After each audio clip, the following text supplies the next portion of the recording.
Good morning, everybody. Back again for another session of how you can buy or lease your next car without being taken advantage of. I often say ripped off by car dealers.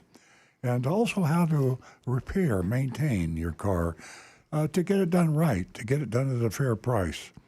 And this show will be 2 hours from right now till 10 a.m. Eastern Standard Time. We're located in North Palm Beach, Florida, but we're reaching quite a ways. I would say it's probably as many calls from out of, or let's say contacts, because we got YouTube, Facebook, we got text, we got phones, but contacts in general, we probably get more from outside the state of Florida than we do within Florida. Now, Florida is kind of like the, I call it the Sodom and Gomorrah of car dealers. It's really one of the toughest places to buy a car, especially South Florida. So you might get a little bit of a, biased by our geography edge, because we deal with so many dealers in Florida. But we stretch out. Our mystery shopping report, which I'll give you some details on in just a minute, stretches out of Florida. And we go into a car dealership and pretend to buy or lease a car, and we report back exactly what happened. We name the dealership, we name the salespeople, the sales managers. Everything is just straight out. Nothing is kept undercover. It's all obvious. It's kind of like a 60 Minutes. You remember Mike Wall's 60 Minutes years ago when they used to do the surprise the businessman bit? They stopped doing that. I'm not sure why, but maybe they got sued. Which brings me to the question of why we haven't been sued. And I always say it's because the truth is a perfect defense against libel and slander. And we tell the truth. That's the reason we can talk about a dealer and say he did this right, or he did this wrong, or he broke the law. We just tell it like it is. And that mystery shopping report will arise at the end of the show around 9:30. Last quarter of the show, I guess you'd say. So be sure, if you can't tune in for anything else, catch that mystery shopping report.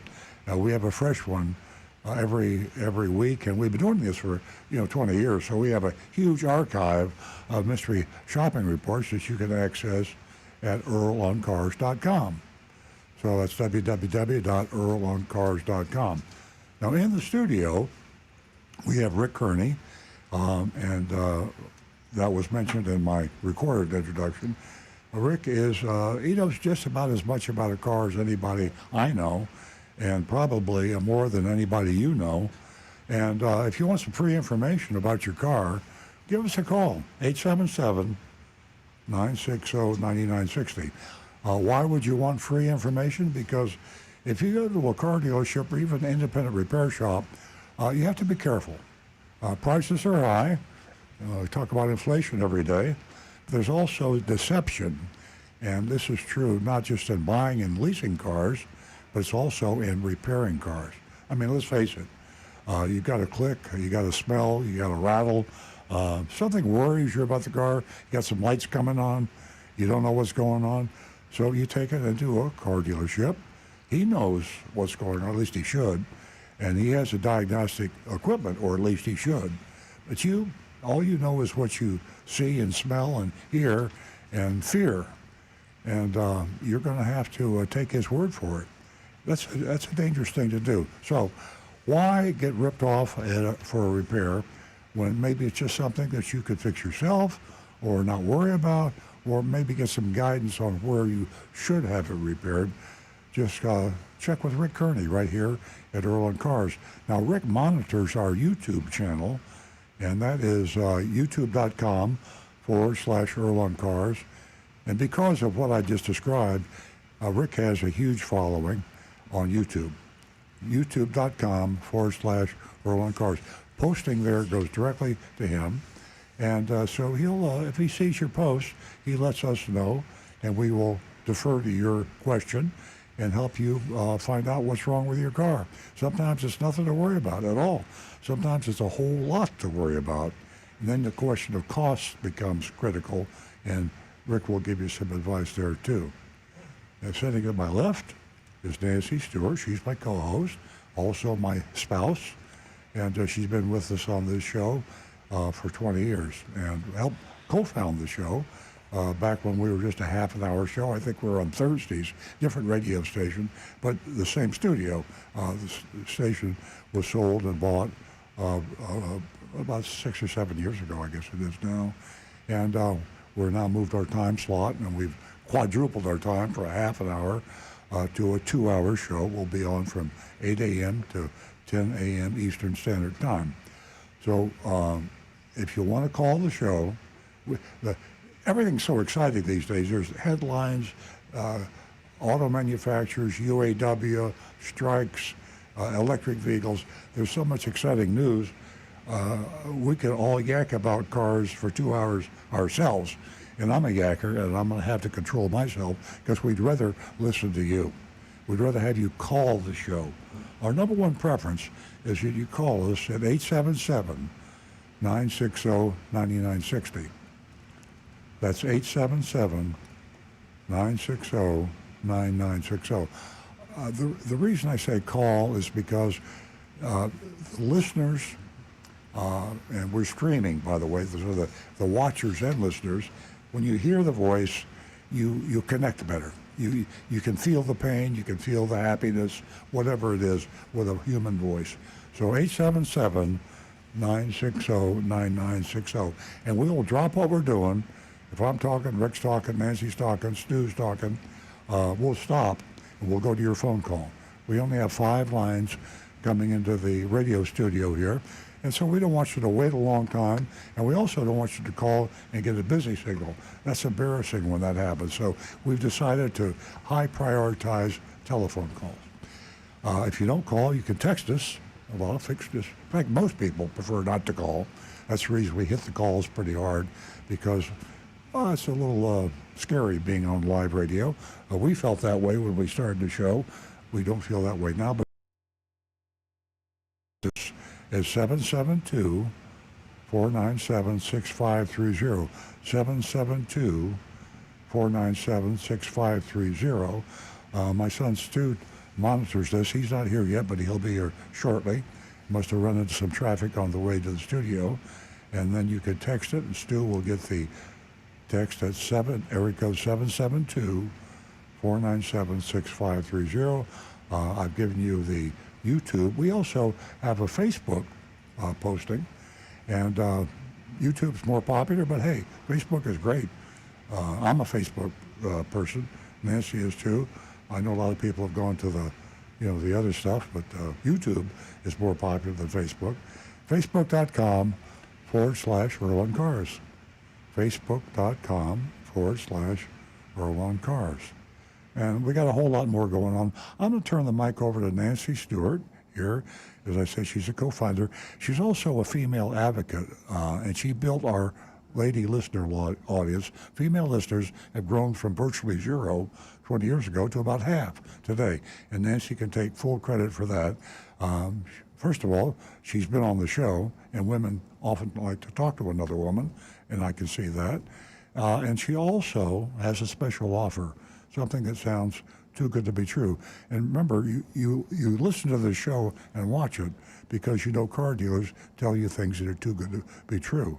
And I'm a car dealer, so I might be doing the same thing, but we're not. We have something that sounds too good to be true, and Nancy will tell you about that right now. Good morning, ladies and gentlemen, and welcome.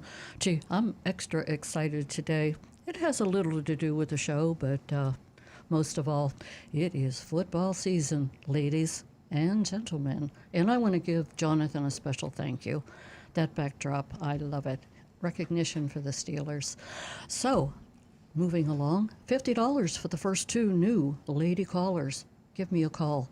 Give me a call, ladies. $50 just to say hello or let me know, or us, how your experience went at the dealership, whether you had your car serviced, whether you purchased, whether you leased.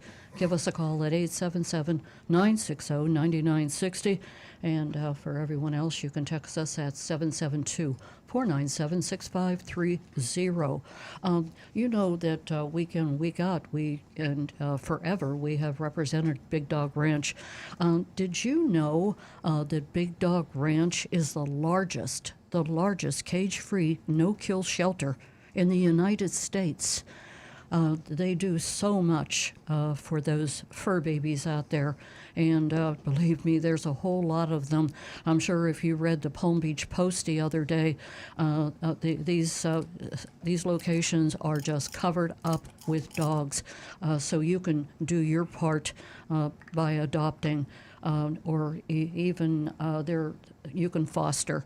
Our dog of the week is Roxy. Roxy is a husky, and you'll see a video of her later on in the show. And it's just a great thing. And she's a beautiful dog. She's 5 years old, and a beautiful husky. And She's got those scary smart eyes. Yeah, doesn't she? Yeah. She's a smart dog. Absolutely. And they've got their fees temporarily. Well, let me back up for a second. We pay the fees to adopt a dog, so that's a huge thing for you because it is expensive even to adopt a dog. And also, they have their fees are temporarily reduced. And Earl, you were saying earlier that it's $200 instead of $250. Yeah, $200 for a fresh dog, and if the dog's been there 6 months, it's only $100. $100, exactly. So, folks, take advantage of that, and that, of course, they have a lot of specials, if that's what you want to call them, for veterans and so much more. We have some phone calls, and they're backed up, and I'm going to get to them right now. But I'm going to say again, $50 for the first two new lady callers. Speaking of first-time lady callers, we're going to talk to Trish, who's calling us from Boca, who is a first-time caller. Good morning, Trish. Oh, hi, Nancy. My Welcome. husband and I, thank you. My husband and I recently retired, and we're like snowbirds now. So we're looking to buy a car down here, but we're kind of struggling. We don't know whether to lease it, like lease a brand new car, or maybe buy something off it, like a 3-year lease. We really don't know which way to go with this. Yeah, which way is more conducive to your lifestyle and so many other things. Earl?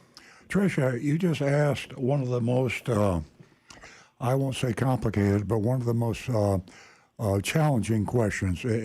Part of it is a personal choice, but part of it also has to do with the fact that the lease is a very difficult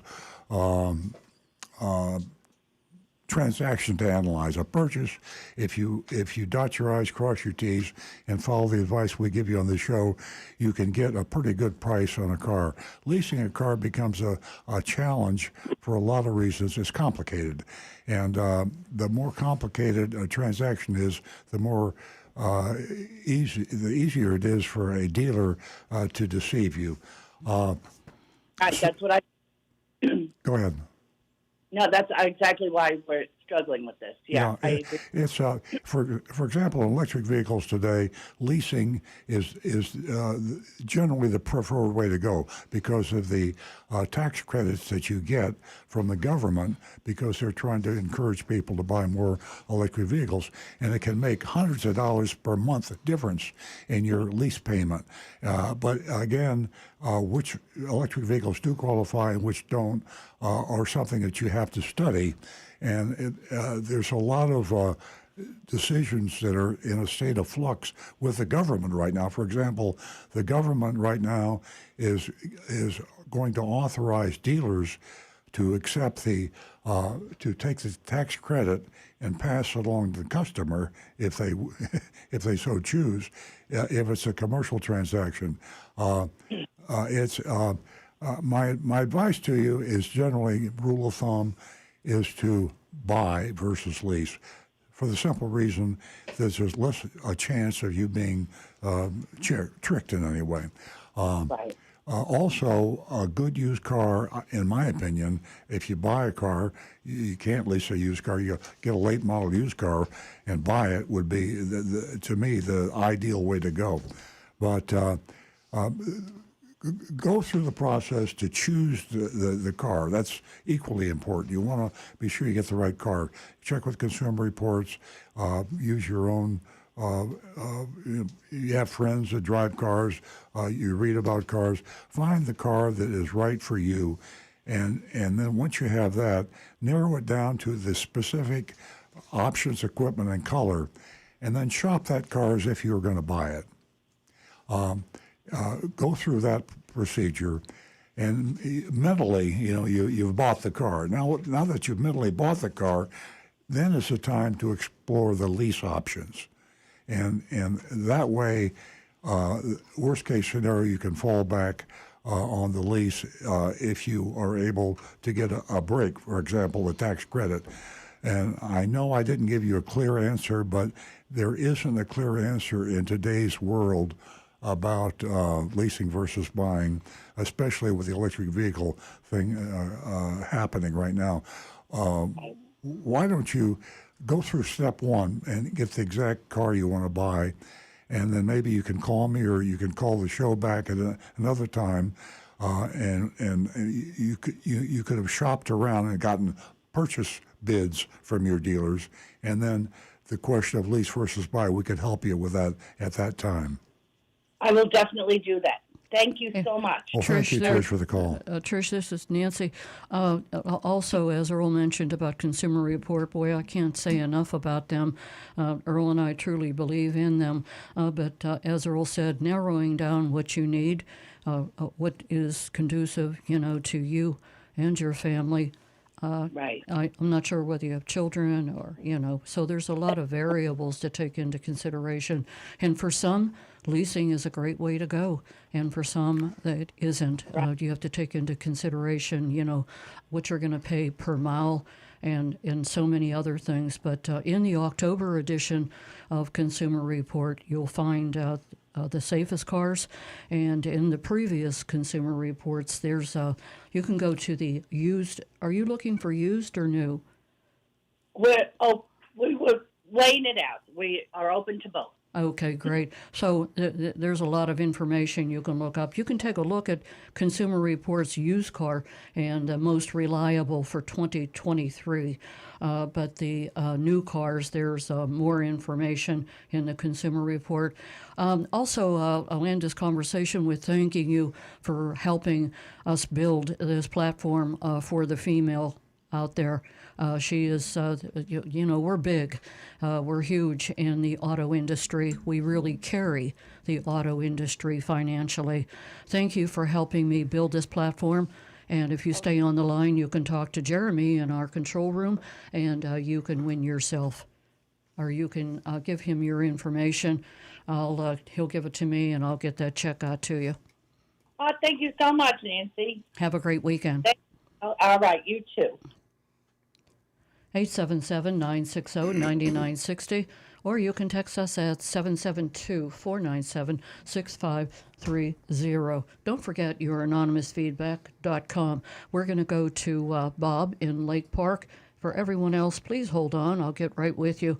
Good morning, Bob. Good morning. Good morning. Looks like we dodged a bullet with Mr. Lee. Yes. Yeah. And the one behind it. Yes, there used to be a song, Mr. Lee, Mr. Lee. I remember.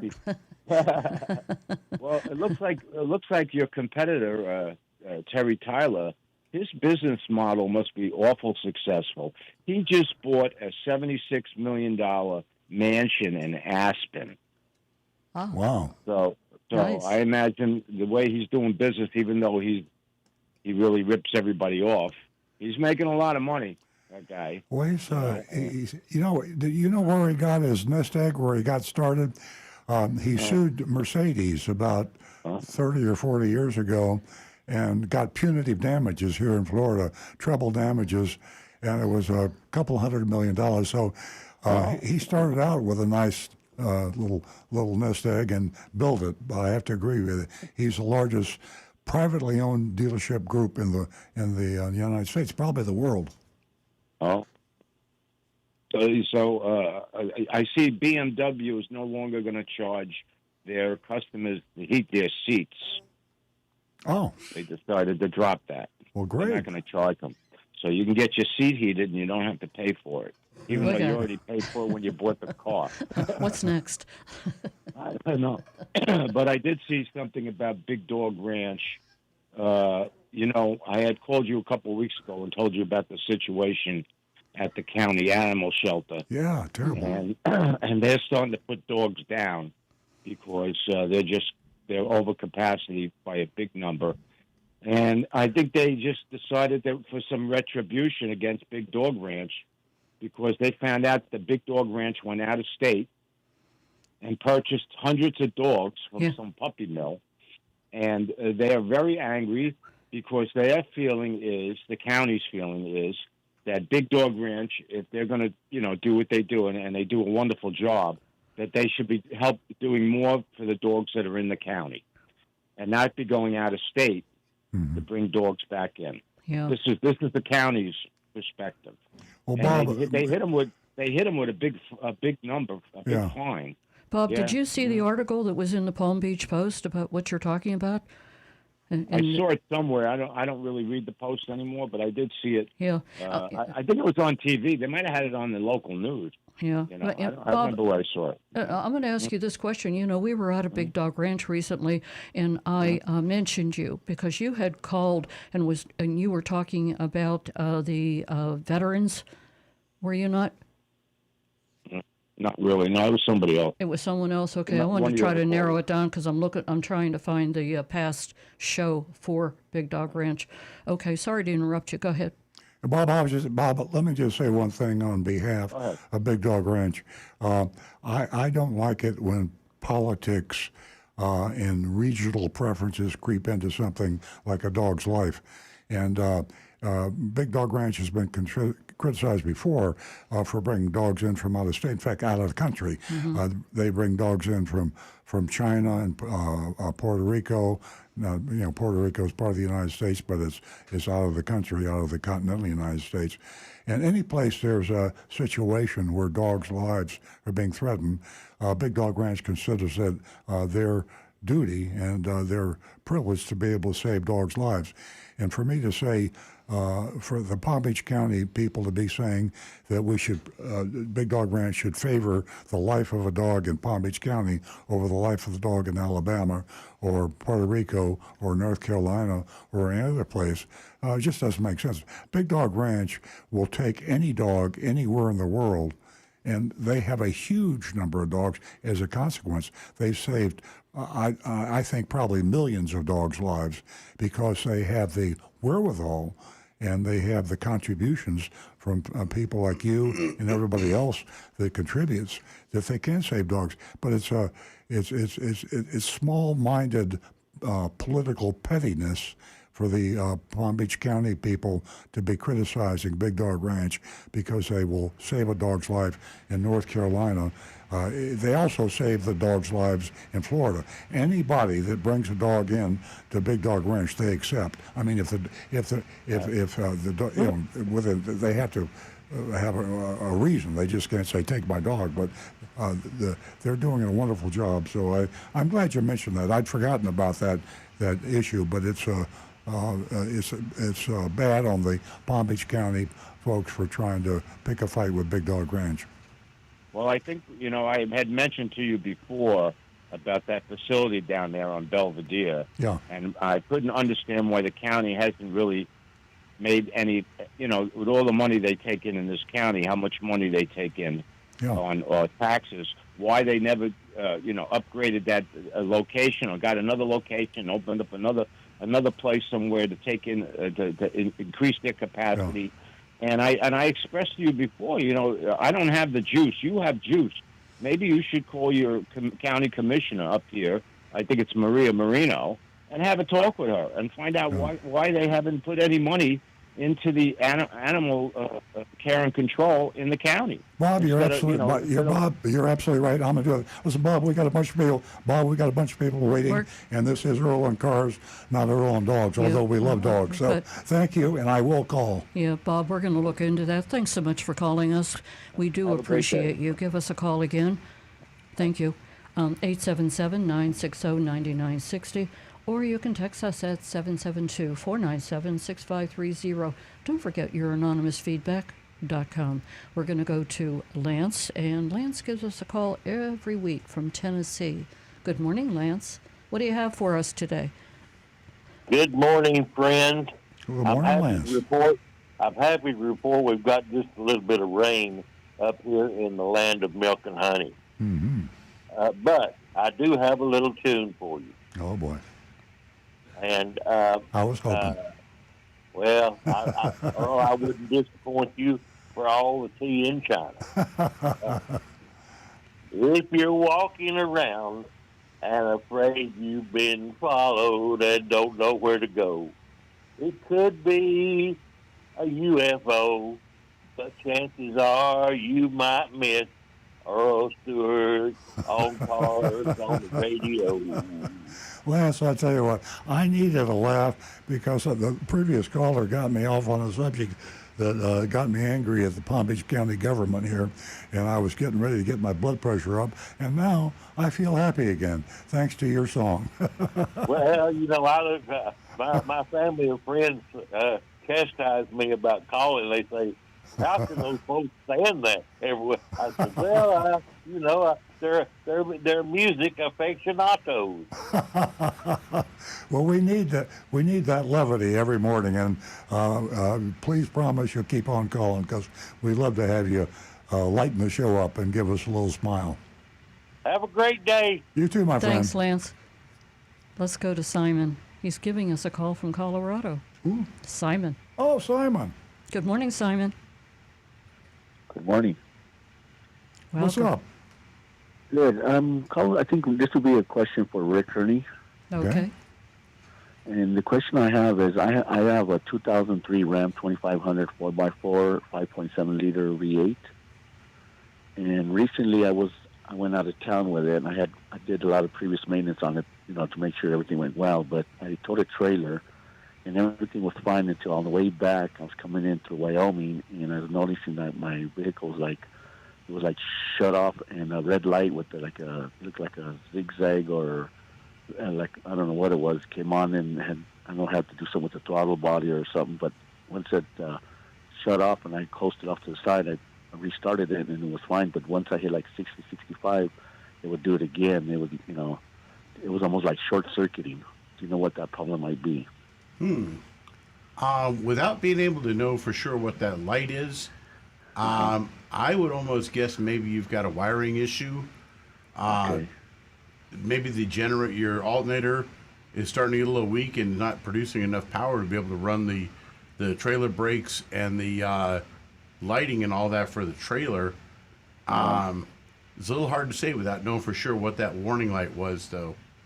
Yeah, it was a red light. It looked almost like it had a lightning bolt, on the dash there. Yeah, that's usually going to be a charge light on the charging system. I would get somewhere and get the battery tested, and not only the battery in your truck, but the alternator as well, and the battery for your trailer as well.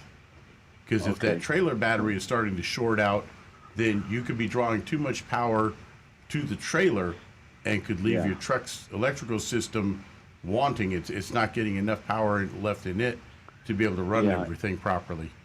Right. It wasn't like a regular big trailer. It was an open trailer, basically. Oh, okay. So you don't have trailer brakes on it? No. The electric brakes? Okay. Yeah, no. All right. Now, the way you were talking, I was immediately thinking that you had trailer brakes that you were looking at also. No. Yeah, I'd still definitely be looking at that alternator, though. Okay. Yeah, because I noticed it's starting to make a little noise. It's kind of like a rattling noise, and that made me think it might be the alternator. Ah, yes. Very, very, very possible then. Okay. All right. I'll have it checked out. I just kind of wanted to get a, second opinion in case, 'cause like you said, some shops, they tell you there's a bunch of stuff wrong with it, and I wanted to make sure that I'm pretty good about kind of having an idea what it might be, Yep. Usually places like the local AutoZone, they can check that also. But if you have a voltmeter, you can put that on as well. Check your battery with the engine off, and then check it with the engine running, and we'll say your high beams and your wipers on. Okay. Yeah, we have a local shop here that's been around for a long time that they check alternators and batteries pretty well, and They only charge like $5, and they're really nice guys. And they also rebuilt alternators. They'll rebuild your original one. Oh, Better that's a than when you great buy deal. them. Yeah, so I'll probably go check with them to make sure. Yep. Okay. Well, thank you guys very much. I listen to you guys every week, and I enjoy your show. Thanks, Simon. Yeah, thanks so much, Simon. Okay. It was great hearing from you. All right. Thank you. Give us a call again, 877-960-9960, or you can text us at 772-497-6530. We are going to go to Lake Worth, where Paul has been waiting. Good morning, Paul. Hey, good morning, guys. Happy Saturday. I don't know if you saw the story, and I think it was Thursday in the Sun Sentinel, where the local car company called Off Lease Only no longer is Off Lease Only. They no longer exist. They filed for bankruptcy, and over 400 people laid off in Palm Beach, Fort Lauderdale, Orlando, and a couple of other stores that they had. So Off Lease Only no longer. We were you, talking about that this morning. Yeah, Paul, you hit on the big story of the morning, as Nancy just said. It shocked everybody. Shocked me. I had a call from a Facebook friend, actually a posting from a Facebook friend who had two friends that worked at Off Lease Only locally, and they were let loose on Wednesday morning. They closed the store at noon. So. It's a big story for us for one reason. One big reason is they were one of the good guys. They actually had found a model for selling used cars. It was a market niche that they had. Yeah.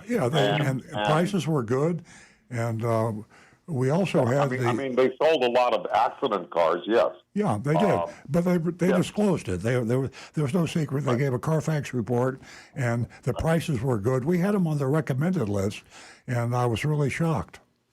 Yeah, I was too. And according to the article, they said that the shortage of used cars, there was too much competition for the used cars that they bought, including rental fleets, and the inventory issue killed them. Yeah, it's a tough time in the used car business, period. And for a relatively young firm, they've been around for a long time, but they were private. A man named Mark Fisher and his wife owned it, and then he sold out to a group that tried to expand maybe a little bit too quickly.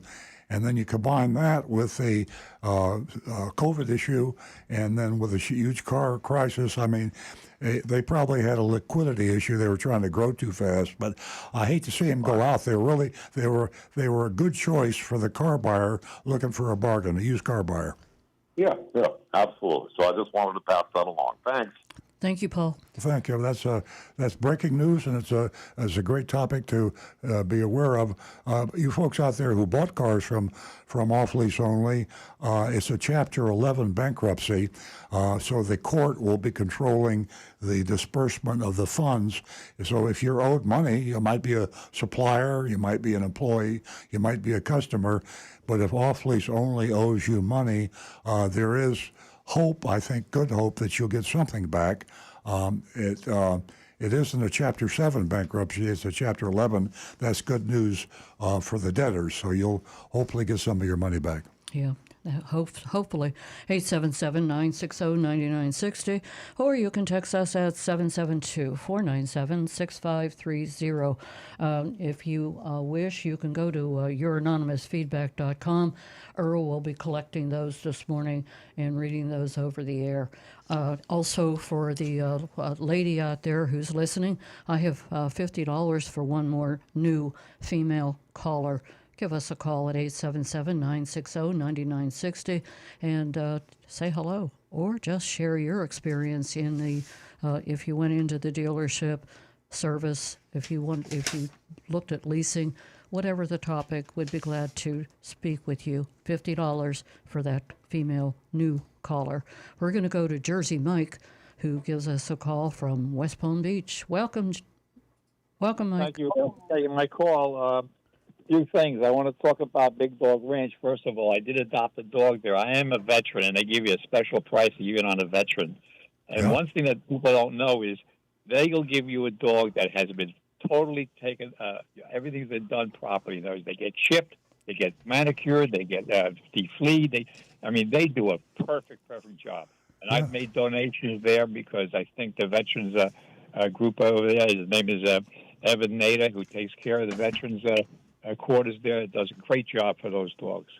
That's very true. It's if I was a dog, I wouldn't want to leave there. It's a pretty nice place, but maybe it's getting a little crowded now.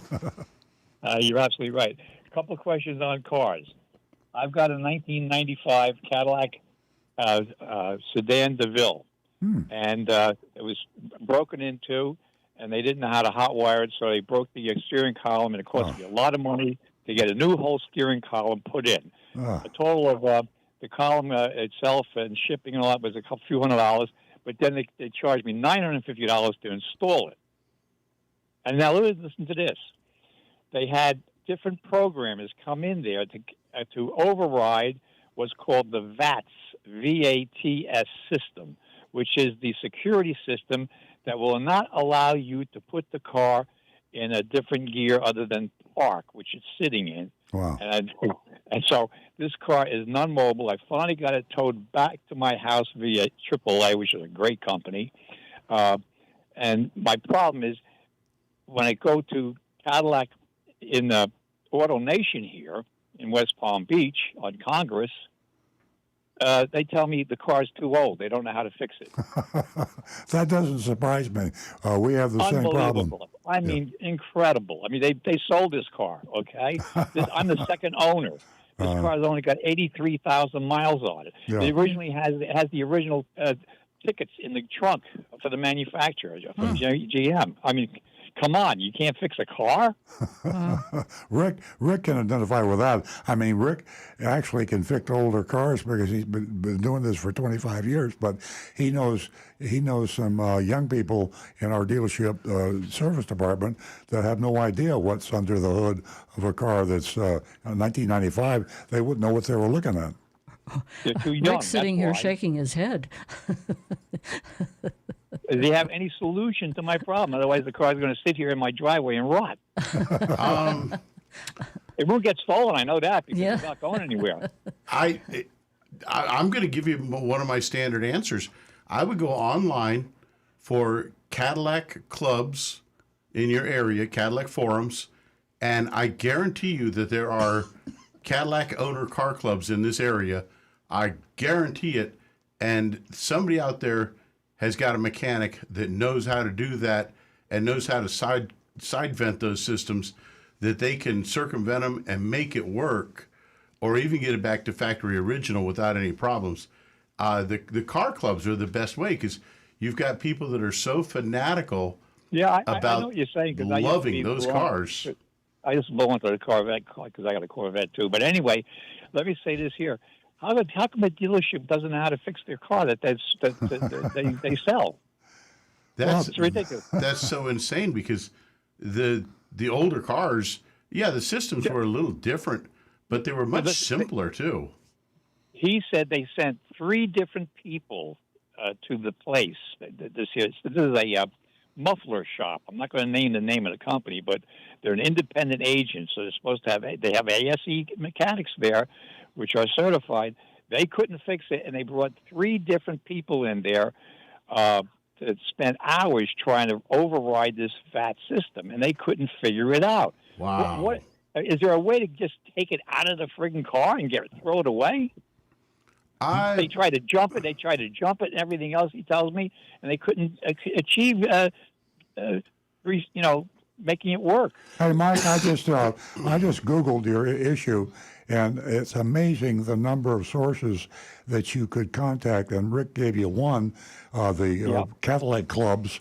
I had no idea, but Firestone repairs older cars, and you could contact. They're right. Yeah, they're right down the street from me. Yeah, and check with them. I'm reading off right now. It says Firestone Complete Auto Care, 1995 Cadillac DeVille repairs, and they tell you to contact Firestone. So, how about that? Thank you for that information. Boy, that makes my life a little simpler and better today. Yes. Google. Jersey Mike, awesome. Thanks for giving us a call, as you well, I always wanna say do one every more thing. week. And Yes, I hope we were able one to. last thing. Yeah, one last thing I want to say about Sure. Earl. I bought a car from his dealership on North Lake Boulevard one time. I think I already mentioned this one time when I called. You want to know something? He was so good. He said he went over the whole thing with me personally himself. He was there, not as a representative, but he was there, and he gave me the Carfax on it. And that car was a 2018.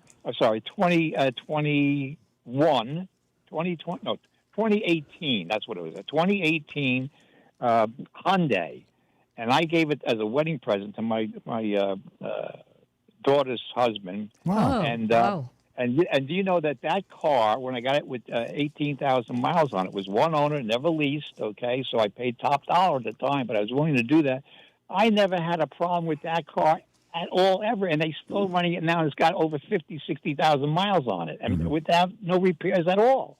I mean, it's amazing. I mean, the Japanese took away the car market back in the 50s. I mean, and that's because they just started building better cars. And, of course, Hyundai is not Japanese. It's Korean. The Korean are just as good. I mean, the Kia and the Hyundai, and they caught up. They didn't used to be, but they caught up with the Japanese very quickly.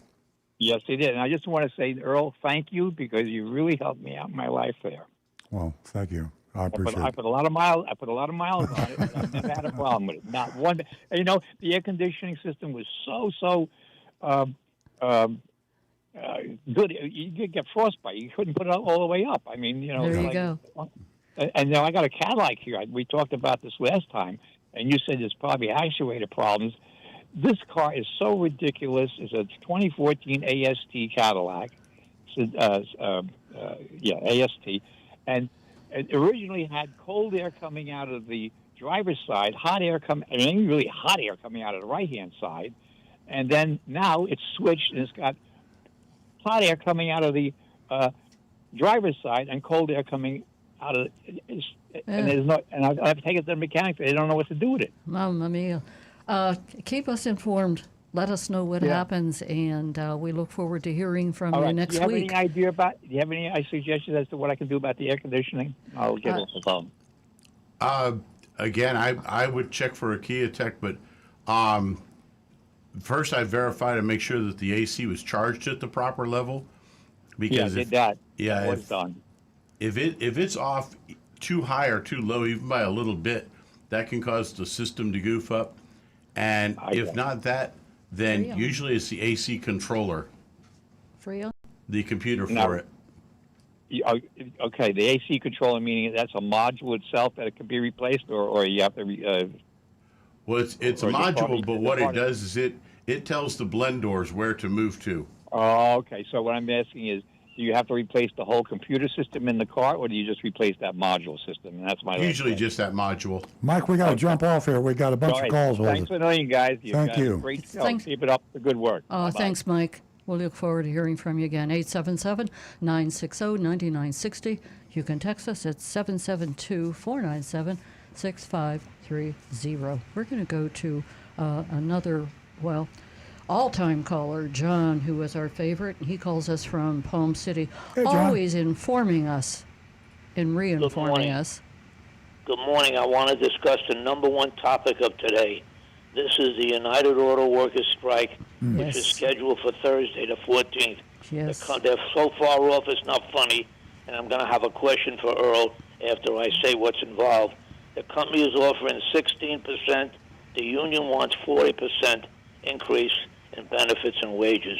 This is all three companies, Chrysler, Ford, and GM, and that's over 150,000 workers involved. No matter what happens, whether it's settled or not, you can see an increase in all three prices of the automobiles that they build. So it's a crisis as far as I'm concerned, and my friend was smart enough last Wednesday. He's a Ford man. He went down to his Ford dealer. He lives in New Hampshire, and he ordered a brand new F-150 Ford with all the goodies on it. He's a truck man, and he figured, I'm not waiting because it's only going to go up in price. And he was fortunate enough. The car wasn't there, but he has the serial number, so he knows it's legitimate. It's coming within the next 2 weeks. Yeah. But, Earl, what do you think this strike is going to affect prices of not only the all three General Motors, but all automobiles in general? Would this be a time next week to go out and order a brand new 2024 car? John, I know a lot of people are worried, and it's smart to be worried, but I wouldn't make that purchase based on that. A lot of what we read, and what you just said, has got to scare people.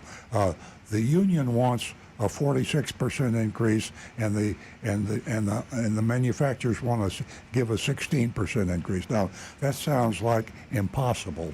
But a lot of this stuff is game playing, and it's like a poker game. I don't know if you're a poker player, but bluffing is the best bluffer is the one that wins the games. And UAW and the auto workers and the manufacturers, it's a poker game. And the politicians are in there too.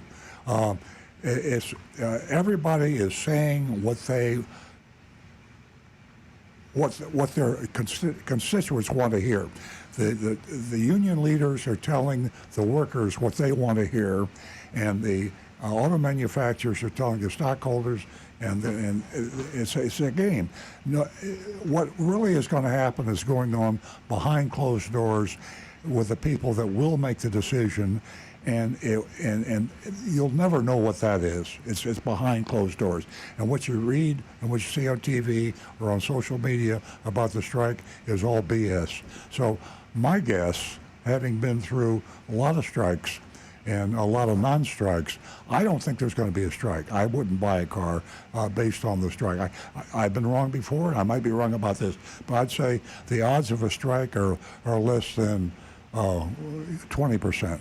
I just don't think there will be a strike. A strike would hurt the workers really bad. It would hurt it would be fatal to some of the manufacturers, and that would also be bad for the workers. So if General Motors goes broke or Ford goes broke because of this UAW strike, what are the workers going to do then? Where are they going to find a job? They're not going to find a job with Tesla. So everybody's game playing and playing poker, and so no, do not buy a car because you think there's going to be a strike. Well, one fast thing while he's buying the pickup truck now, the government again is interfering, and they want to raise the standards, the CAFE standards, that's the gas mileage, on light-duty pickup trucks. Mm-hmm. It's a proposal and it'll probably go through, and his answer, and I don't drive a pickup truck, but I wish I did, because it's a number one vehicle. You don't mess around in America with people's pickup trucks. Nope. And this is an unbelievable proposal that's in, and it's just on light-duty pickup trucks to raise the CAFE standards, so it'll be naturally raise the prices of them, and it'll be different gas mileage standards that the manufacturers are not even going to be able to meet.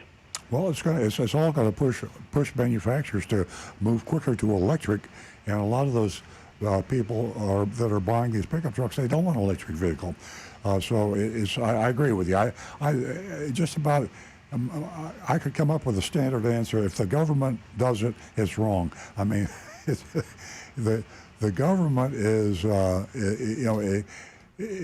they say it's the government for the people, by the people, and so on and so forth, but the government seems like a separate animal, and they do some of the dumbest things, and their decisions are all, as I said earlier, they are designed to tell their constituents what they want to hear. I mean, let's face it, that's our system. John, you've been through a lot of elections, and you know this, that when a politician is talking on television, on social media, on radio, newspaper, he's not telling you what he believes. He's not telling you the truth. He's telling you what the people that are considering him for office, the voters, want to hear. If you don't do that, you don't get elected. So it's a catch-22. If you tell the truth, you don't get elected. So therefore, they have to lie. I agree with you. Thanks for taking my call. Thank you, John. Thank you, John. Thanks for bringing all that to the table. 877-960-9960, or you can text us at 772-497-6530. Ladies, I need one more female caller or 10 female callers. but the first one has to be a new one. And she can win herself $50 this morning. Give us a call at 877-960-9960. And just like I mentioned last week about the flood cars, boy, they are everywhere. So buyer beware. Beware. Take a look at that car meticulously, inside and out. 877-960-9960. Or you can text us at 772-497-6530. I think we're going to go to Rick. He's probably covered up with a few things because Stu won't be in this morning, so he's taking care of Facebook and YouTube. And we're going to start right off with Anne Marie's Good morning morning, text. Anne Marie. She says, "Good morning. It's been sweltering in most parts of the country this summer. That prompts the following questions. What's the fastest way to cool off your car in hot weather? The temptation would be to open all windows in the sunroof, then crank the AC down to deep freeze. Is there a best way to cool the car down, and is it different from the fastest way?" As silly as this sounds, open your back windows, put your AC on ice cube cold, and stand outside of the car and open and close the driver's door quickly several times. You're actually, it's going to create a huge amount of wind pressure that will force that hot air, hopefully, out through those back windows. And you have to be sure you don't get arrested in case someone thinks either you're ready for the loony bin or you're trying to break into the car. Yeah, it sounds crazy. So creating Now, that if you- vacuum, Yep. it just... If you do have a sunroof, obviously, Because you know if a cop saw you doing that, he would walk up and say, "What are you doing, sir?"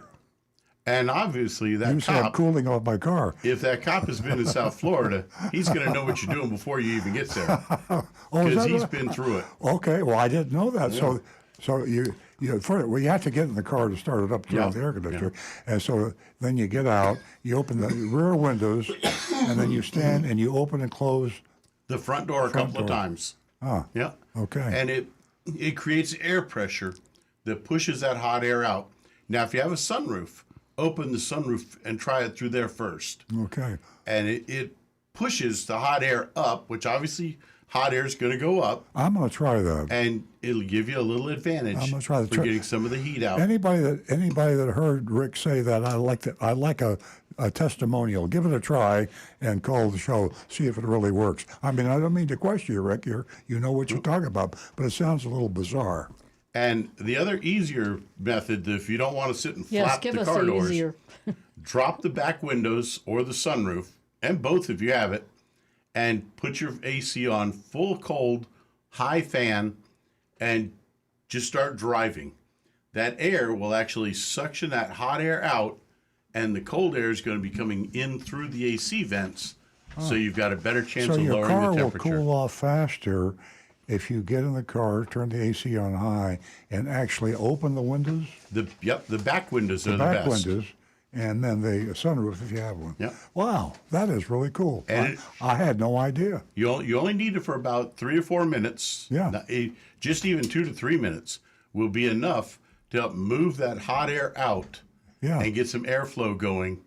And then once that cooler air starts hitting, then you just pop those windows closed. And obviously, South Florida, you might be able to take off your gloves at that point. You know, because the temperature, the steering wheel Well, Anne Marie, might have cooled down I a little hope you're bit. listening because that is one hell of an answer. And I know Anne Marie is going to try it, and we'll have another text, and we'll find out if it worked. Okay. And by the way, those folks that have the heated and cooled seats, where it's got a little fan that blows some air underneath the seat, Yeah. those are fantastic. Yeah. They They definitely make are. a They work. big They work. difference. Okay, we're going to go to the next Facebook. Well, we got a few more here. Let's see. We have from Tom. He says, question for the team. Several Orlando dealers offer a free lifetime warranty with no mileage or time restrictions. These appear to be underwritten by Forever Warranty. I smell a rat. Why would a dealer offer a free warranty and undermine their F&I salesman from selling their overpriced extended warranties. What's the catch that consumers should be aware of? A wise man. Yeah, that's one That's of a the good most question. common. That's one of the most common tactics. It's not just Orlando; everybody does it. All car dealers. It's a powertrain warranty, and they don't tell you it's a powertrain warranty. If they do, it's in the fine print, and you can't see it. A powertrain warranty is worthless if you take care of your car, of course. I mean, a powertrain warranty simply refers to the lubricated portions of your car, your crankshaft and your engine, lubricated parts of the car. The lubricated parts of the car, if you change your oil according to the manufacturer's recommendation, will never fail. I mean, they just last almost forever. I mean, I say never. You can't say. I'll say virtually never. I mean, every now and then you get a defective crankshaft or a defective, transmission of some kind, but. It doesn't cost anything, and it's free to the dealer, and they don't tell you what it is. They just say a free lifetime warranty, and people flock in. So it's anytime you see free, you should get your magnifying glass out and really look and see what you're getting for free, because sometimes what you get for free is actually going to cost you money. Absolutely. I agree wholeheartedly on that one. Now, this one is from Norm. He says, "Good morning. Great show. I'd like to know your opinion on Subaru, both new and used or certified pre-owns." We love Subaru. Nancy and I mean, every time we see a Subaru, we turn our head and look, because they're just amazing cars. They're small manufacturers. Subaru is not a big Japanese manufacturer, but they don't choose to be big. I think the one problem, and I think they're going to fix that one, Subaru hasn't taken the tack toward electric vehicles yet, but they just decided to do that, so they're in the process. But everything about them is good. Consumer Reports ranks them number one in just about everything. The dealers that sell Subarus seem to deal honestly and more transparently than most other dealers. I can't say a bad thing about Subaru. And you got to love their commercials. I'm going to break this Yeah, up, the guys, donkey and commercials. go back to the phones. We're going to talk to Carol, who's calling. She's a first-time female caller. She's calling us from Delray. Good morning, Carol. Good morning. Welcome. You just won yourself $50. And after we're done thank talking, if you could stay on the line, you can give Jeremy your contact information, and I'll get that $50 out to you. Thank you. You're welcome. What can we do for you? Well, my question is that I bought a new Hyundai last year. It was a 2021. And I asked the dealership, okay, can I go to Costco and get gas? Oh, sure.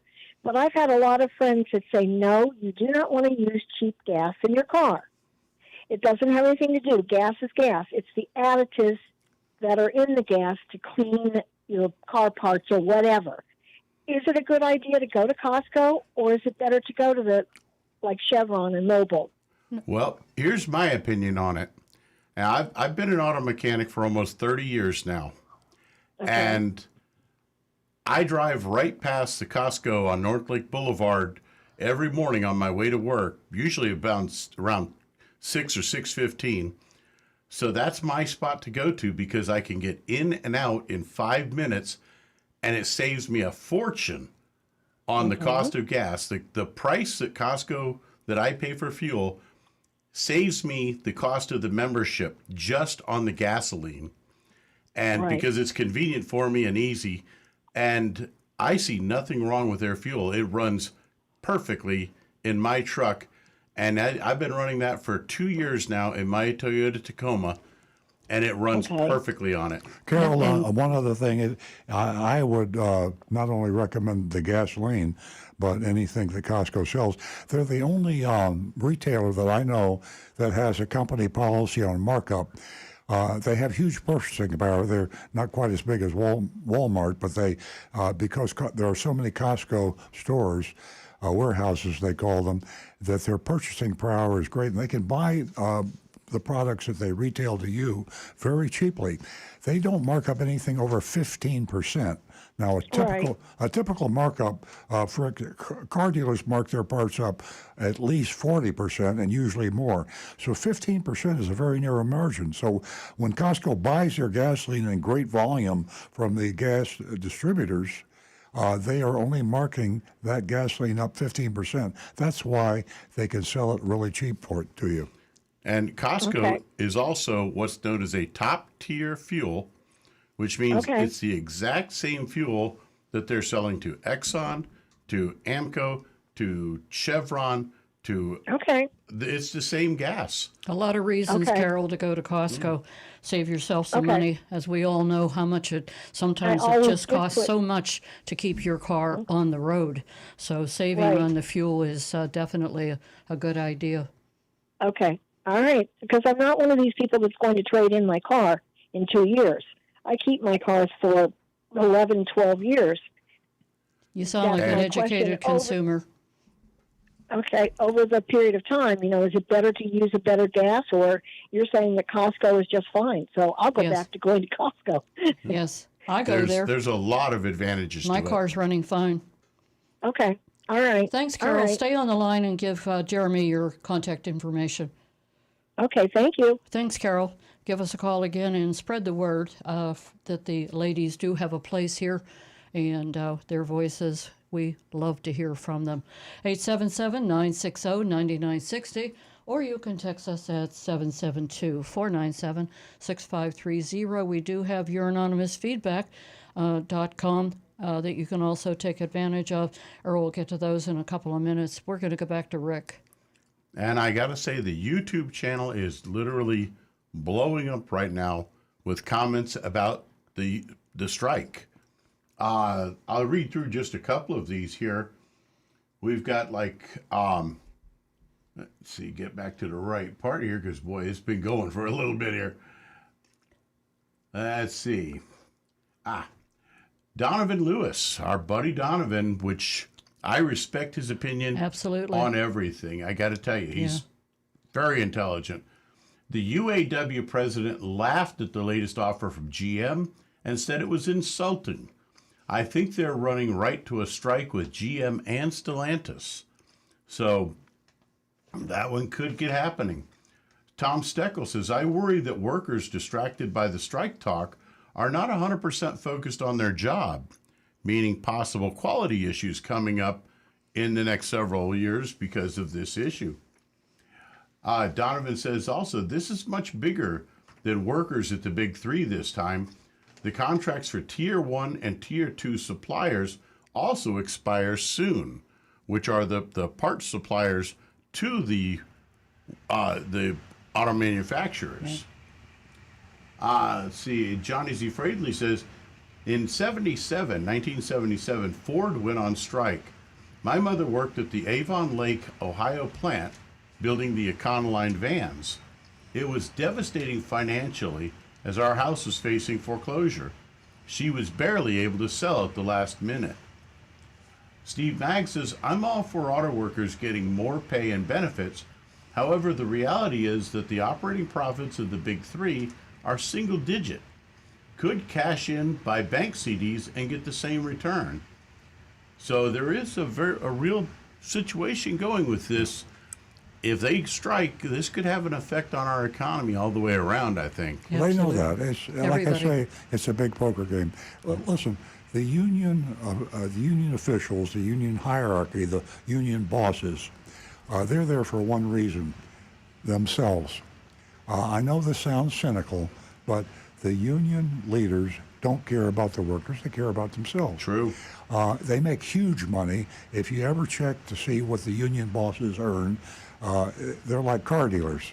They make way too much money, and the heads of the manufacturers also make too much money. So it's a game of the number one earning CEO of an auto company was what was it, Nancy? You showed me that in the automotive news. Renovate?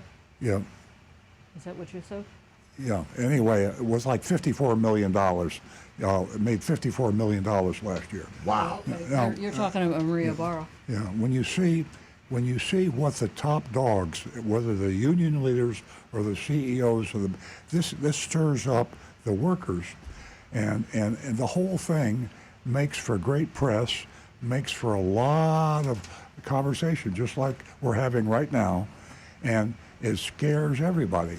So the nice thing about it's almost like the Cold War used to be. In fact, we almost have a Cold War today. Right now, I've heard more conversation about World War with China or Russia than ever before. The reason we haven't had a world war in so long is because everybody's scared to death. And this is the same thing with the unions and the auto manufacturers. The auto manufacturers think a strike could be fatal to them. The workers know that a strike could be fatal to them. And the politicians don't want the strike because it could be fatal to them too. So everybody is talking, but no one. My prediction is the strike will not happen. I hope I'm right. I mean, otherwise, And what you mentioned, Earl, was the article from the Automotive News, and Maria Barra for GM, $34.1 million, and Rollison for Lucid is $379 million. And then we've got the guy up here, the CEO for NVIDIA, and he's making $506.3 million. Yeah. We're talking big money here. Yeah, $500 million for 1 year's work. And that, not bad. And a comment in from Donovan, he says, it's true that the union leadership is for themselves, but the workers apparently have voted 97% to strike, and it was the highest union vote turnout in 2 decades. Yeah, but again, the workers they're smart, and the leaders are smart, and remember when you say workers, you're talking about there's a small group of workers who really are the leaders of a union, and they're very smart people, and so they know that the very high worker vote for a strike gives the power to the leaders when they go into the smoky room with the auto manufacturers. They say, hey, listen, you guys, I got 97% of my workers that want to strike. We're going to have to go to strike even if I don't want to go to strike. The workers want to strike, and then that scares the hell out of the manufacturers. So it's a great poker game. I'd love to be a fly on the wall to see what's really going on, because they might even be a real closed room where the union leaders and the auto manufacturer leaders really tell the truth. But hey, God, you know we're not going to strike. The sad part here right. is that the representatives who are going into that room making $500 million a year. Yeah. If that money were actually being put in the union properly for the workers, where it was supposed to have gone in the first place, and they were making a reasonable salary of like $500,000. The union leaders are also making millions of dollars a year. So not 500, but that's an anomaly. But the top union leaders are making millions of dollars. Everybody's making millions of dollars except the workers. And if that money from those salaries were put back in the union for the workers where it's supposed to have been, we wouldn't have half of these issues. And would be taking care of the consumer also. We could go into another show on that topic. Oh, absolutely. We're going to go back to the phones, Rick, and we're going to talk to Brian, who's calling us from Lake Park. Welcome, Brian. Good morning. How are you guys doing today? I like the show. Oh, thank you. I have a question about my vehicle to start with. Basically, I have a 2010 Scion PC, and I am trying to find out, can I change my windows to operate like if it was a automatic window back in the 70s? Because the stupid switch doesn't kind of work, trying to stop it midway. Is that a possibility? Not really, because the switch itself is actually a microcomputer inside that has all of its circuitry built into the switch. and the motor itself has an amperage draw that, excuse me a moment, sorry about that. The motor all right. detects how much amperage is being drawn as it's going up and down. So it determines if there's a problem and will stop the window. But usually what you're looking at, if it's having troubles where it's like stopping part way, it may be the motor. No. I want to stop it like halfway up. Or Okay, something. So And your it switch doesn't contacts are work. getting an issue then? Yeah, it just either goes all the way up or all the way down, and you can't. The switch. It's an older car, and it's got its issues. It's never been garage kept. I love it. It's 5-speed, something that's not around it very much anymore. Scions were a great car. I mean, they were amazing. But unfortunately, even Toyotas do sometimes break. Yeah, you'd best answer would be to replace that switch itself. And if you go on YouTube, it's literally about a 5-minute job on a Scion to replace that window switch. It's really not difficult. It's just the cost of the switch itself. But even through the dealership, I'm going to go out on a limb and say that it's probably going to be less than $200 for that switch. Okay, well, I'm going to be down at the dealership possibly for the next question. I like to have my windows down as often as possible. Mm-hmm. The wiper that's on the windows, the exterior one, just failed royally on the driver's side, where half of it's gone. Now I'm going to start getting water hitting the window and running down into the car. Do I come to you to get that at the dealer, order a new wiper blade? Because I'm sure it's easy enough to replace. It just slides in. That, not the wiper blade, but the exterior window wiper blade, whatever the heck it would be called. Seal, I guess it would be called. Do you mean on your door itself? On the physical door itself. Okay. Yeah, that's actually not meant as a wiper. That's called a door channel. You may have to get that from the dealership. Usually the belt moldings like that are not available aftermarket. They just really, places don't make them. They shouldn't be very expensive even through the dealership. But the belt molding isn't really there to wipe the window or to clean it. Because if you've ever run your windshield wipers when your window is dry and they make that horrible screeching noise, imagine that every time your window went up and down. So the belt molding's actually there just to try to keep dust and dirt and leaves from getting down inside the door as much. It's just a debris protection. All right, so basically I'm going to have to go to your place because obviously you're the closest to me. We bought the car from you guys in 2010, and it's been a wonderful vehicle. Yeah, and that belt molding is it's relatively inexpensive, and even to have our shop put it in, you'd be looking at like $75 to $80 labor. Not a big deal. Fixing stuff is what I like to do. Oh, okay. Again, a little time on YouTube, and it would show you how to replace that. We're looking for good technicians, Brian. You want to come to work? No, thank you. I'll train you. No, thank you. Believe it or not, out of all the things I've repaired in my life, automobiles was never my fondest thing, though I do take care of my own vehicles. Sounds like it. Boy, that's fantastic. I've made a career out of. Yeah, that Scion's taken you a long way. Yes, it has. It's only got 130, maybe 140,000 on it. And right now I'm going to change to full, probably 20, because I'm starting to burn oil. Yep. Just try to thicken it up a little bit. Yeah. How many miles you got on it? About 130.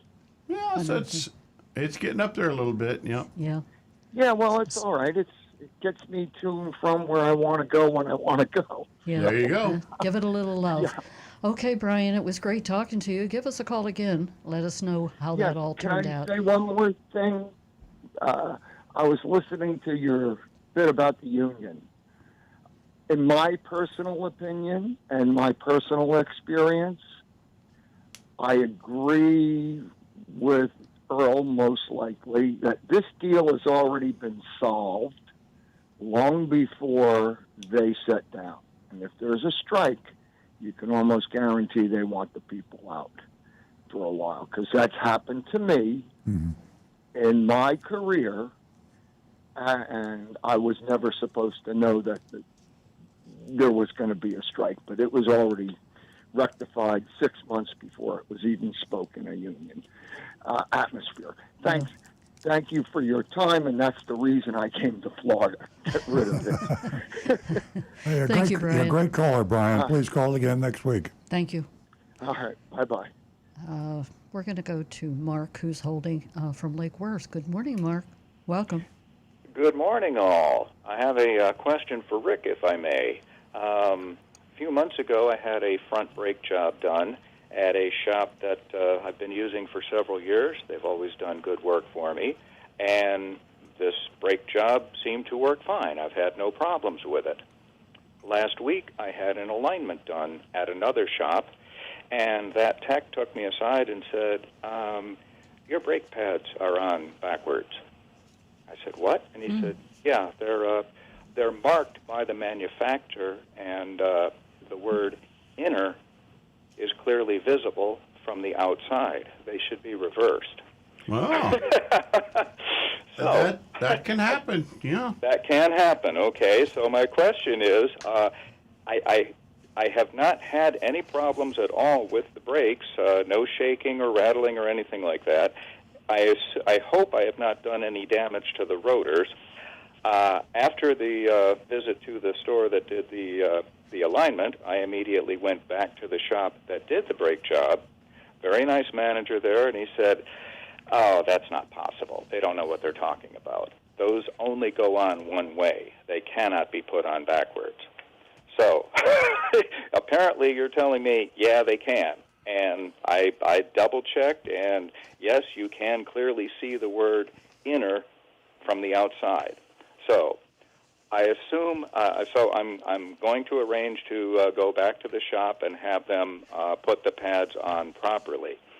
In your opinion, if I haven't had any issues with the brakes, have I done any damage? No. Now, first thing I do is take pictures, if you can, of that, where it shows that pad showing inner is on the outside. Okay. Get some pictures of that. But no, the whole reason that manufacturers will do an inboard and outboard pad and design them slightly different is to avoid noise over time. That annoying squeak that you'll get first thing in the morning. Those little squeaks and just the sound of the pad rubbing on the rotor. Getting them switched to the proper position shouldn't cause any damage, and you shouldn't hurt anything at all. But I definitely should have them reversed. I would, just to make sure that it would reduce noise and keep the pads wearing properly. Okay. You'll get the longest life out of them. Are the pad sides interchangeable? Is it the same surface material on either side? Yes, generally it's just the inboard and outboard pad. They accidentally put them on the wrong side. Okay. Well, I will just I will have them corrected and assume it was just a one-off. Yeah, As I mentioned, it does happen. They've been a really good shop, and I don't want to stop being a customer. And they've given no indication that they wouldn't correct the problem. The only response I got was, no, that other guy doesn't know what he's talking about. I would just say, I've got a photo here. I think it was just they were accidentally mixed up. And could you please just check them and swap them? Yeah. And Okay. it should be less than an hour, really, to do that. I'd be reluctant to burn my bridges. You just got through saying, Mark, that, it's a good place. Good place to go to. Yes, I give everyone the benefit of the doubt Sure. once. Sure. Yeah. Sometimes more than. Okay, thank you. I'm glad I called. Oh, thank you, Mark. We're glad you called too. 877-960-9960. And our text number is 772-497-6530. Can I ask Rick a question? Do you have a call? You can. Go ahead. I just, on that subject, I learn something new on the show every week. I mean, I can't believe the great questions and your ability to answer these things. I got to ask you this. So I just learned that you can put a brake pad on backwards, in other words, inside out, and then you can reverse it. And the only reason it was done was because to avoid the squeak or noise when it starts.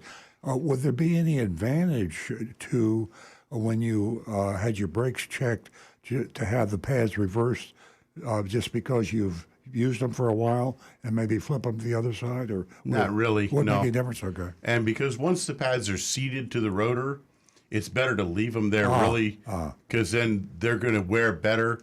You get a cleaner wear out of them, and reversing them, you could actually create a noise. So okay, but why did you recommend to Mark? Because his were actually designed to be put in that proper situation. So, and they've only been there for a couple weeks. I would get it reversed very quickly. And it's kind of like a tire. A lot of tires have inside and outside tread. Well, how do you know if your brake pad was designed to be put in a particular position? I know it said inner and outer on each side of the pad. Does that mean it was designed that way? Yes. Okay. Like RAV4s have a specific design on some of them that they want to have an inboard and outboard pad. Yeah. Well, why did you tell Mark to reverse the pad? Because his was designed to be put in a Well, they specific all are position. if they say inner and outer, right? No. Oh. Some can go either way. Oh, okay. Boy, I love this show. I'm gonna start listening and not talk anymore. And Rick, they're stamped inside, outside for a reason. Yes, it'll say right on the pad. It'll have it stamped on there, inboard or outboard. And if it doesn't have it, then they can go to either side. Yeah. But if it does, you want them where they're And supposed to be. some makes do that, and some makes don't do that. And so the guy that advised Mark that it doesn't make any difference didn't know what a science. That's what Toyota apparently does have that. Okay, very interesting. Yes, very interesting. Folks, we have the mystery shopping report coming up, so stay with us. We also have Big Dog Ranch video to share with you. You're going to see Roxy this morning, and she is a beautiful husky. And we are going to go back to Rick. Well, here is probably the most important question of the show. From Kirk in West By God, Virginia. Oh, boy. Earl, is your new book going to be out in time for Christmas? Oh, gosh, I sure hope so. I mean, it's Nancy and I are both working on that right now. She's doing the introduction, and the funny thing about the book is that here we are in the most the auto industry in the world is on fast forward now. Think about what's happened to the auto industry in the past 3 years. It's topsy-turvy. So when I wrote the book, that's when we entered, I wrote most of the book, and suddenly we hit fast forward. And every time we talk about winding up the book, there's something else that happens. And to go to press with a book, you can imagine that somebody that wrote a book just before World War II, and he went to press, and then suddenly World War II started, and his book was, it's one of those situations. The auto industry is just, it's like watching a videotape on fast forward, and I don't know when to stop the book. It's like writing a story and ending it right before the big climactic scene. Yeah. My ghostwriter, I'm dictating the book, and then my ghostwriter, a guy named John Van Tile, is writing it from dictation. He keeps asking for a current blog or a current thing, and my blogs are just going like everything is crazy. Look at what we talk about on the show. And then next week, there'll be a lot of new stuff that we had no idea were going to happen last week. So the answer is I hope by Christmas, yes. Okay, and this from Donovan, he was asking, what does Earl think about off-lease only filing for bankruptcy and closing all their dealerships? They blame high rates and a changing used car market. I read that, and that's the easiest explanation, and it certainly is a factor. Nobody, when they declare bankruptcy, likes to admit personal fault. As I say, Mark Fisher, the founder, Mark Fisher and his wife founded the off-lease only about 20 years ago, and were extremely successful. They were actually my model for the way used cars should be sold. I tried to copy off-lease only in my dealership. They did so many things right. And then Mark sold out to a group of people that had a lot of money, and they expanded very rapidly. They went from, I believe, 2 locations to 6. Now, that doesn't sound huge by national standards, but they have a lot of off-lease only has a lot of locations in Florida and Texas. And at the height of their expansion, then COVID came around, and the shortages came around, the used car shortage came around. So yeah. But I still say the underlying cause is probably they went too fast, too far, and just got caught. But CarMax is doing fine. Most car dealerships are doing okay.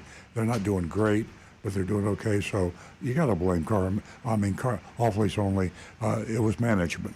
Yeah, something happened. Something went wrong. It was management. When the place was sold and someone else came in. Excuse me. I see by the clock that we are going to have to go to the Big Dog Ranch Dog of the Week, and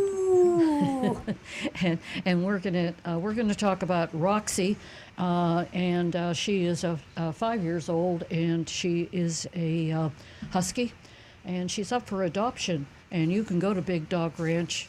You can go to BigDogRanchRescue.com, and you can take a look at her and all the other dogs. And don't forget, we pay the adoption fees. I was going to say the dealer fees. And we got a lot going on here. So at any rate, you can go ahead and roll that, Jonathan.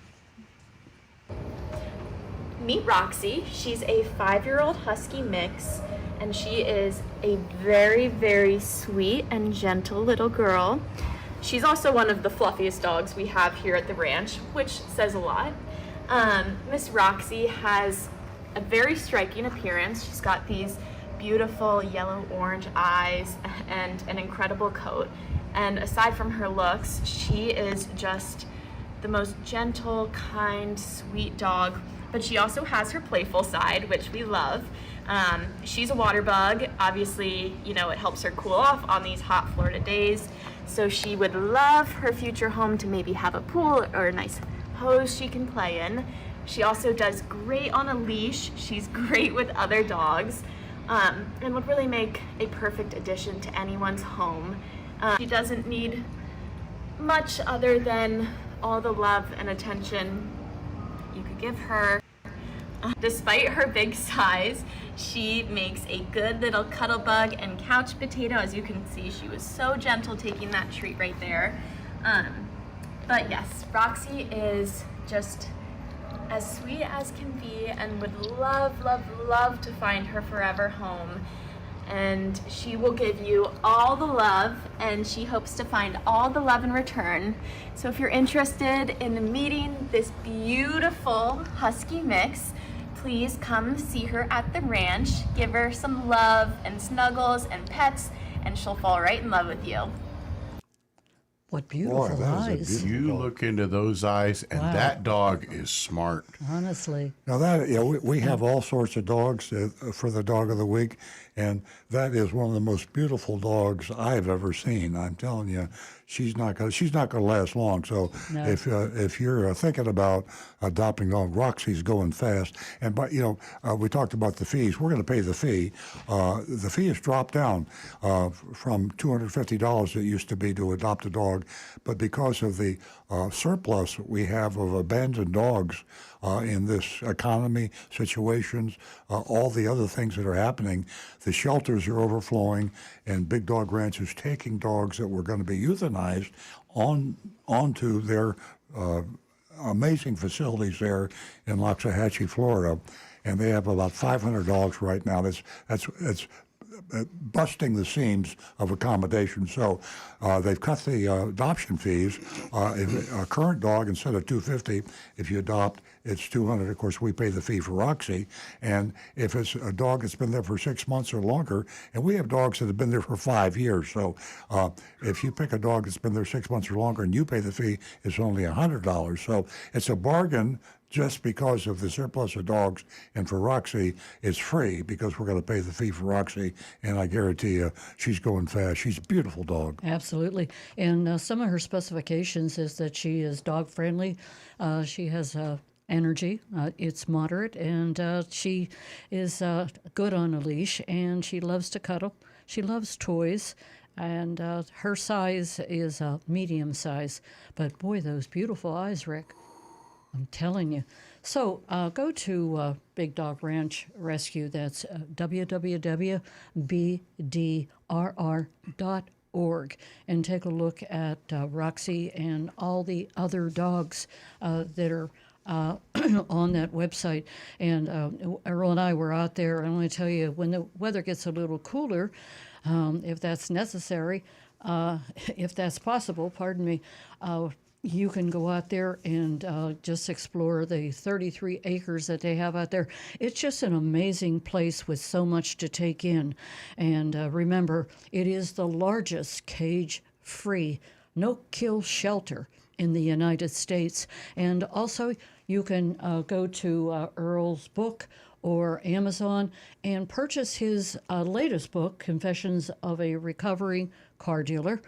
And as we always say, all proceeds go to Big Dog Ranch. That $19.99 for the book goes straight to Big Dog Ranch. Okay. Yeah, just one word, because we had a caller earlier in the show that was echoing the comments of the Palm Beach County shelters that were being critical of Big Dog Ranch for taking too many dogs in. It's almost laughable. Politics, saving a dog's life has no place in politics. This is about saving a dog's. Why does Big Dog Ranch take dogs from outside the Palm Beach County? Because they can and they should.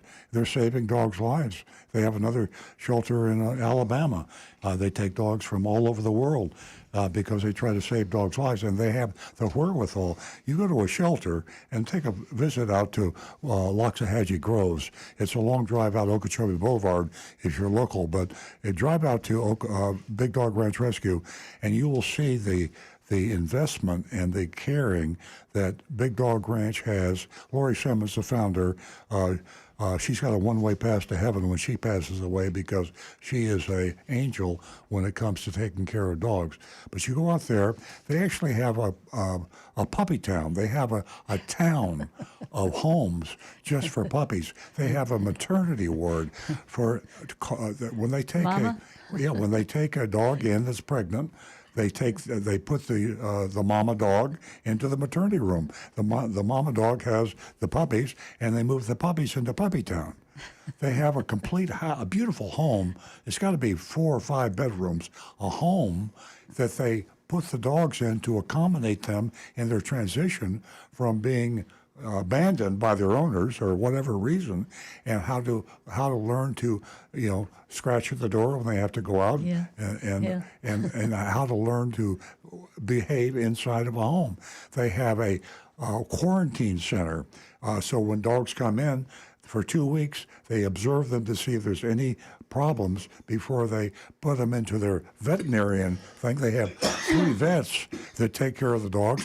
They get their shots, all their different shots of vaccinations. These dogs are absolutely, they have a lake, they have a runway. As I said earlier in the show, if I was a dog, I wouldn't want to leave Big Dog Ranch. So even if you don't want to adopt a dog, if you can get out to Big Dog Ranch, just check out the facility. It's worth the price of the gasoline to go and come out there just to see what a wonderful job they do for dogs. Yeah, absolutely. And their veterans program is remarkable. It just definitely is. You know, it takes a lot to pair the veteran and the dog, you know, the two of them together to see if it's a perfect match. And these dogs, you know, it takes a lot of time, almost a year, for them to, you know, get these dogs ready for the veteran, and it's a huge process. It's a training process, and everything's provided for the training. The equipment, both for the veteran and the dog, at no cost to the veteran. So I could go on and on here, but we've got to get to the mystery shopping report. Rick, do you have something to say? No. Well, actually, one quick note. Anne Marie texted back in to say that she went out to see if one of those methods would work, and it's the first time in months her neighborhood, it rained for a couple hours, and her car's not hot at all. But she says she's going to test out each of those things and let us know next week as to how they worked out. So yeah, Thank you, Anne Marie. Boy, you're a fantastic texter caller, Anne Marie. Thank you. Okay, folks, you know that you can grade our mystery shopping report by texting us at 772-497-6530. And Agent Lightning did another great job, and so did Stu with, you know, writing this mystery shopping report up. He does a fantastic job week in and week out. And we mystery shop Plantation Ford. That's Plantation Ford. And they were, where were they located? They're near Fort Lauderdale. It's Plantation. like a greater suburb of Fort Lauderdale sort of a thing. Is that what it is? Yeah. Okay, great. Plantation Ford. So, Earl, take it away. Okay, speaking in the first person as if I were Agent Lightning. I arrived around dinner time, got in there late this time. Upon entering the dealership, an older lady greeted me with a smile. "What can I do for you today?" she asked. "Well, I'm here about a new Ford F-150 I saw online," I replied. She responded, "All my salesmen are a bit distracted out front right now with that car out there." And she meant a truck, I found out after I read further. All the salesmen are out front looking at a truck for some reason. After making a quick phone call, she informed me, "Koa will be right with you," the salesman. Koa, K-O-A. In less than a minute, a young salesman approached me. "Hi, I'm Koa." He introduced himself, extending his hand. "May I know your name?" He was very polite, apologized, saying, "Sorry for being a bit distracted earlier. There's a Rivian truck." So it wasn't a car, it was a truck. A Rivian truck out front that's garnered a lot of attention. And for you folks in the know, that's the electric vehicle. It's one of the very interesting, popular, successful so far electric vehicles. So I thought it was kind of interesting. Here is a Ford dealership. The number one selling vehicle in the world is the Ford F-150. I mean, that outsells cars, that outsells everything. So the number one vehicle is the 150 Ford, and here's the Ford dealership. And here is kind of the threat to Ford, an electric vehicle. They have one, and it's coming out, I think, very shortly. I think the Ford... The Ford Lightning. Ford Lightning, yeah. It's been out. It's been out, yeah. Okay. And so here's the competition staring at, I guess one of the reasons I didn't, what's the volume of those? Do you know, Rick? I haven't heard much about anyone buying one. Sales on the Rivians? Yeah. There's a lot of them out there. Are there? They're very distinctive looking trucks. Yeah. So when you see them, you know them. Yeah. You realize this is something Maybe that's why different. the Ford salesmen were looking at it, because it's a strange looking truck. They are. At any rate, Cole asked me, I'm speaking as if I'm Agent Lightning, Cole asked me, is there a specific vehicle? She said, I saw a few F-150s online. And there's no conversation about electric vehicle versus standard. So, Yeah, that's a tough competition because the F-150 is just it's always been bread that and butter. blue collar working man's Yeah. truck. yeah. And it just, everybody knows when you say truck, the first thing pops in your head is a Ford F-150. Yeah, they had several versions. Oh, yeah. Yeah.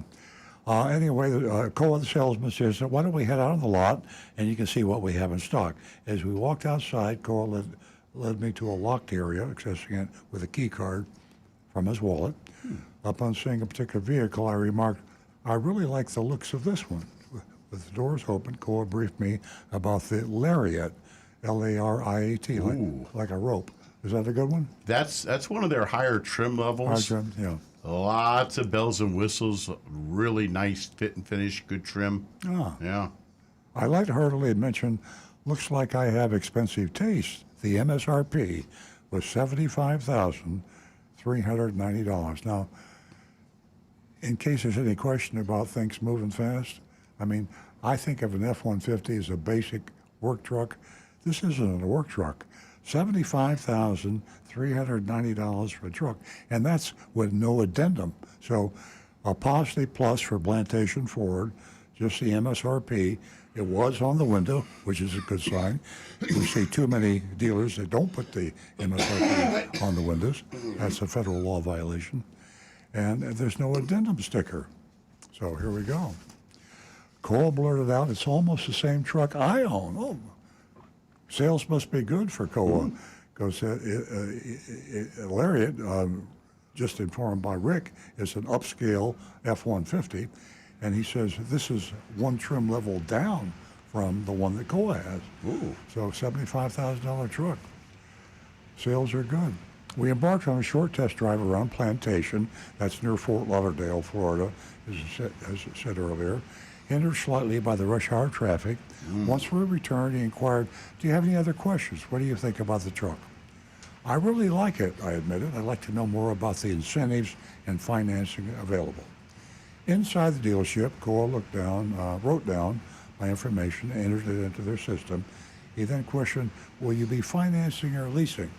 Well, that's a smart way to find out. You ask a question that can't be answered by yes or no. So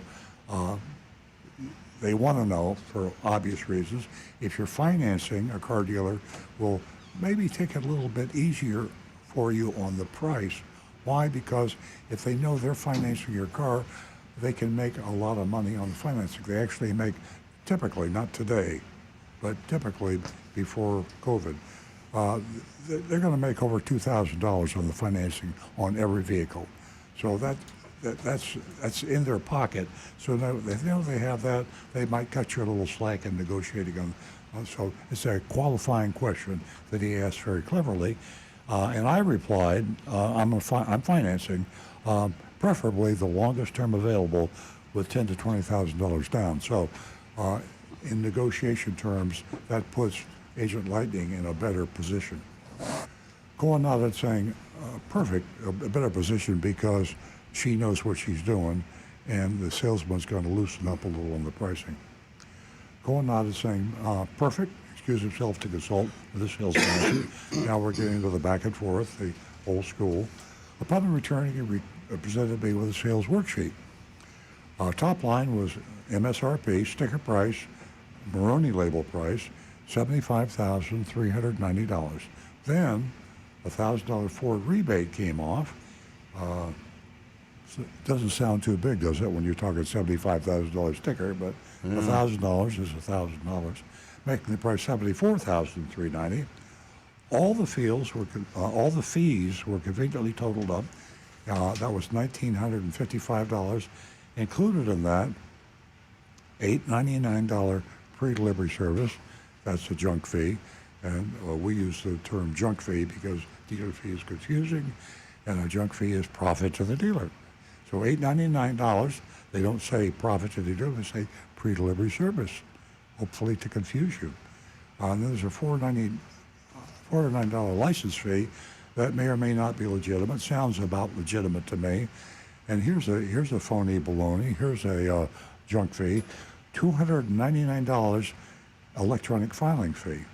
And here's another one, another phony baloney junk fee, $248 doc stamps. Well, you have doc stamps on a financing of a car, but the doc stamps don't go to the dealer, they go to the lender. So he's charging you the $248 in doc stamps without really knowing exactly how much you're going to finance, and that's profit. It's not doc stamps. So when you finance the car, the doc stamps included in the financing price, so that's a double dip.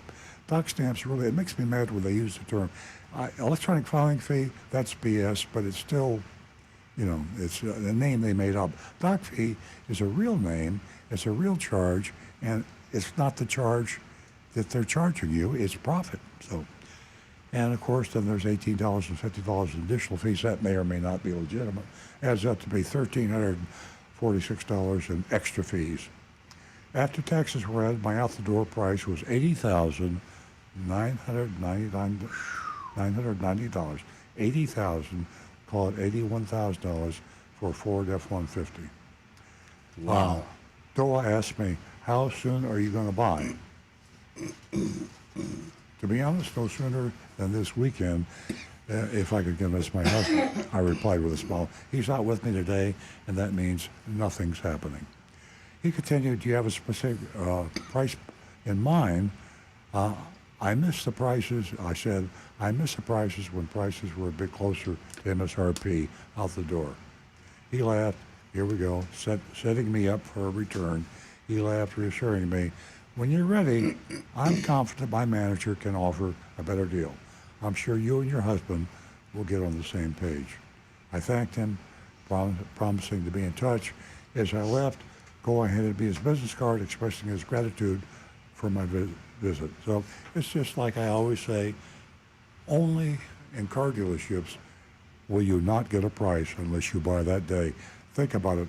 Everything you buy, any store you go into, you always get a price that you can shop and compare. Car dealers will not give you a price that you can shop and compare. You have to come back if you want to get the bottom line price. And that's just barbaric. So we're going to vote. And remember, we score on the curve. We have to have a list of recommended dealers. And if we scored straight out, we might not have that list. So we're not going to say these are real good dealers in absolute terms. We'll say these are the preferred dealers. So a dealer that you wouldn't be afraid to buy from in spite of a few flaws, it was an average dealer, we give them a C. With that in mind, we'd love to have your votes. And as the votes come in, we will announce them. Yes, absolutely. And don't forget, if you didn't jot the number down, you can text us with your vote at 772-497-6530. That's 772-497-6530. That is the mystery shop of Plantation Ford. Okay. Jonathan in Del Rey says, due to the pleasant salesperson, the Monroney sticker posted visibly on the vehicle, and the lack of pressure during the visit, Plantation Ford gets a B from me. It would receive an A, but they lost points on multiple junk fees, and that particular F-150 is way out of my price range. I got to agree that was up there on price, but yeah. Let's see. All right. Mark Anderson, not very impressive car deal, grade D. Negan 1, D, too many junk fees. Kirk in West by God, Virginia, Plantation Ford, excessive junk fees equals a D. Coming over to my other YouTube channel here. Let's see, Johnny Z. Fradley. The first letter of fees is F for me. Ooh, it's tough this week. Let's see. Tim Gilliland, lose the typical junk fees, please. C. Joseph Kelleher, with the nearly $1,500 in junk fees, I give him a D-. Tom Steckel, D-. No addendum, but fraudulent doc stamp fee. Brian Sedlatko, D. Unnecessary fees. Mark Smith, I give them a C. Okay. Do we have any others coming in here? And pardon me. That looks like all of them for right now. So for me, I'm gonna go with the C. C. I think the junk fees were a little rough there, $2,000, but I think the Joe was very pleasant, very nice guy. Yeah, the price is high on the truck, but a lot of vehicles, the prices are way up there now. So, C. Yeah. What do you say, Nancy? You go first. I'm going to go C. I think that's about an average Ford dealership. I think that might even. I'm tempted to give them. I'm going to change it to a C plus. I'm going to give them a C plus. They're a little bit above average. Well, for Plantation Ford, so many fees. It's just and are we complacent? Is that what it is? Oh, everybody else is doing it, or blah blah blah blah blah. It's a tough economy. The consumer wants to, get a fair deal, and you don't need all of those junk fees and everything else in between. The dealer's making enough money, manufacturer's making enough money, so for that I give them F. Ooh, the Black Widow strikes. Well, I think we're going to put them on the recommended list anyway. I know we're running short of time. I have to mention one thing here. There's an article in Automotive News about a Volkswagen dealership in Sunrise Volkswagen in Fort Pierce, that's South Florida, that has been cited for charging extra on top of the purchase option on a lease.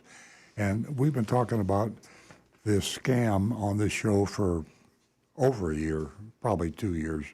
There was a class action suit on it. There were some action in South Florida on this. All the dealers are still doing this, and the Attorney General's office, they only talk about this when the lawyers go and do the lawsuits. So Sunrise Ford was doing the same old in Fort Pierce, Florida. When you have a lease, you have an option to buy. That option to buy is sacred and protected by the 1976 Consumer Leasing Act. It is illegal to charge 1 penny over that option purchase price. If you have a lease, you've got yourself a real bargain today to buy that car when it comes off, because those lease residuals were set up before the whole used car market went into turmoil. So the lease purchase options on most leases today are bargains. You can buy it at that price plus tax and tag only to the state of Florida. The dealer cannot add 1 nickel.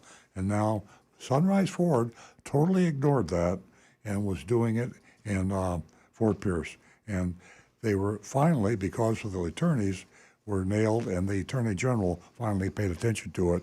And when they were quoted by the press, they said, we're investigating some other dealers that are doing it. Hey, if the Attorney General's listening, all the dealers are doing it. Virtually every dealer in Florida is doing it right now, charging extra fees on your purchase option. Well, that's great information. Folks, we have come to, we have 3 minutes left. Earl, do you have one more thing to mention? No, I mentioned this earlier in the show. Again, it was in Automotive News. Is that this the leasing incentive from the tax credit is very complicated. And a person called in earlier in the show. I had to tell her that it was just too complicated. I recommend she buy rather than lease. Electric vehicles should be leased in most cases. And now that could be expanded because there is some legislation going on now that would allow the dealer to call a